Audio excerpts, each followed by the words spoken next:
Hello guys, and welcome to our YouTube channel, Alex I TV. Kindly subscribe and support our content. Today I'm with the Naka FC teammates, and the topic of discussion for the last 1 month has been on sport betting, where the government suspended all merchandise and advertisement as concerned to sport betting. Today, now that we are football lovers and we are in this thing, I would want to know their input on as far as sport betting is concerned. Karibuni sana. Okay. Thank you guys. Mumai bet. Have you ever betted? Definitely. Mimi nime bet for nilikuwa bet for a very long time, like 4 or 5 years ago. Ni sijui kama but ku overcome ilikuwa hard thing, but squeeze I really bet, or nikibet ni out of will, not being compelled to bet, or ile desire, ile untamed desire to bet squeeze hakuna. Was your desire to bet influenced by advertisement on TV or social media?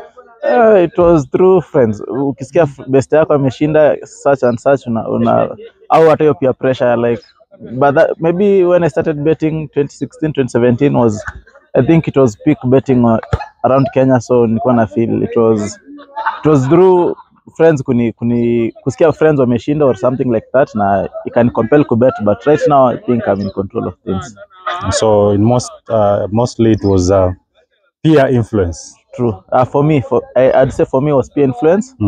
Not much to do with advertising per se, but for maybe people in the same in a different maybe setup, wanaweza kuwa wameona through maybe haswa radio shows, with the radio shows that are in place, wanaongelea too much about betting, so they might be influenced with it, they might not. But for me it was through maybe peer influence or word of mouth from other people. So what is your take on the government ban on the advertisement? For me, most of for radio, since I commute to work and listen to radio a lot, it was like a nuisance, a constant nuisance. Every 3-4 minutes, do this bet, place this bet, do everything. So I really find the ban effective even for like my social being as a commuter to work, because I don't have to listen to every now and then betting, and I really found it like to the extreme side, being a nuisance. A nuisance. Yeah. Now moving on swiftly. Yeah. Sport betting and football has been, or we can say some of the betting companies have been supporting soccer in Kenya. What is your take on the ban? Will it affect the performance of our soccer teams and clubs in Kenya? For me, I would say it is a love-hate relationship, because in one side you want like our local teams, maybe even as a team as Naka Wazee, will really benefit from sponsorship. But at the same time, being that betting has very serious impact on the society, extreme impacts. Now I wonder, do I support it? Do I hate it? But I'm in between. Yeah, in between. Yeah. Okay. So, and also we have also witnessed in a few months ago, issues arising from that is integrity, where players are involved in match fixing. So that they can influence the result of a particular match. Sure.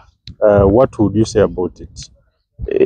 For me, to begin with, it's very unfair and very unfortunate for a player to soil the beautiful game of football, because if you go to play with already a predetermined outcome, it makes it there's no beauty in the game. So the beauty of football is, like any other sport, like not knowing the result and working hard to achieve the result. But if you're already predetermined that you'll concede 2 or 3 goals, the case of Matasi, I really feel like betting has really corrupted like the true nature of sportsmanship, and it's like it's not making it become a vice. People are now willing to risk more than they can even lose, so it makes it now become, it's like a vice to the society. It's unethical. Yeah, that is true. Yeah, true. More especially when it comes to the aged being coerced through advertisement on radio to play some 100 shillings to get 1,000.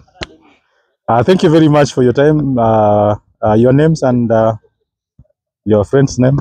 Wacha best yangu anze. Bwana wake anaitwa Bwana Todd.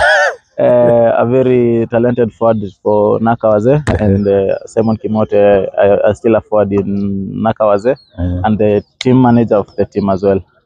Thank you very much. Okay. Looking forward to interact with you more.